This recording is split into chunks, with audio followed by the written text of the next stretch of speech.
When you said that that certain damning evidence that was collected by a British agent on Donald Trump and his connections with Moscow might very well be true, you went further than others have in saying that some of the evidence there is in fact the case.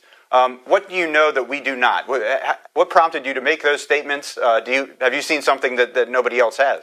Well, I think the most important thing to focus on with our problems with Russia is the fact that we were hacked, and that our Democratic National Committee, some of the members of Congress, etc., that Russia interfered with our elections, and they attempted to undermine our democracy.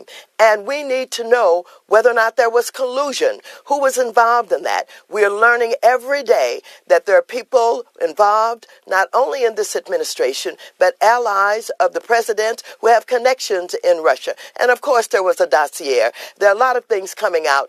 More than anything, the investigations are important. It's important to get the facts. It is important for them to drill down and understand what these conversations were all about, what meetings were all about, what actually was done. And I think that's the only thing we need to focus on now is getting the investigations done. Now you have both the Intelligence Committee of the House and the Senate who are getting started with their investigations, and some of us still want independent investigations, whether it's commissions or an independent individual, what have you. I think that's what we should be focused on. But that goes to the core of my question, because the dossier was funded by a Democratic group, and this was a British agent. These things, as far as we know, have not been confirmed by U.S. intelligence agencies, and nobody else is making the claims that you did, that the dossier is in fact accurate.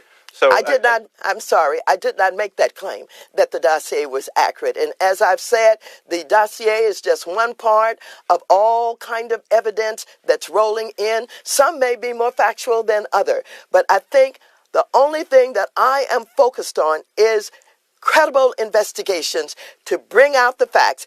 If the facts are there, then I think we should move very quickly to do something about it. And if there was collusion and any support for undermining our democracy, I think the president should be impeached. I've said that, and that's where I stand. Got it. And quick follow-up on that, because James Comey was in the Capitol yesterday. He met with the Senate group of four and the House group of four.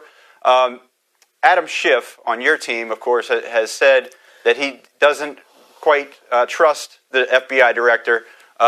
He says he's not giving all the information that he's got. It's frustrating Schiff. Pelosi hasn't gone that far, but Schiff is clearly frustrated. And there's a sense of distrust, of course, after what Comey did prior to the election and announcing a new leg of the investigation into Hillary Clinton's emails. So there's a lot of tension there.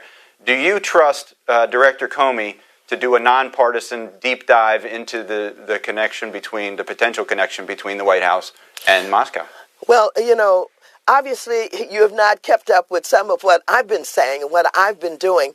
If you recall, when there was a classified briefing and I came out of that briefing and I told the press I could not tell them what was said in the classified briefing, but I did say that I did not believe the Attorney General had any credibility. I said that early on, long before others even started to criticize him, and I still feel the same way.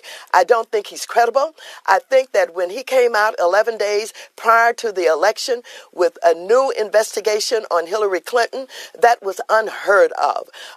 First of all, the long-term and historical practice is that you don't do that. You don't interfere with an election, and certainly not 11 days prior to the election date. And so, no, I don't think he has credibility, and I don't blame others for saying they don't quite trust him. Yuka, another question? You mentioned earlier that in your committee, one priority right now is to reauthorize the flood insurance. This is a system that has a huge deficit of $25 billion, but at the same time,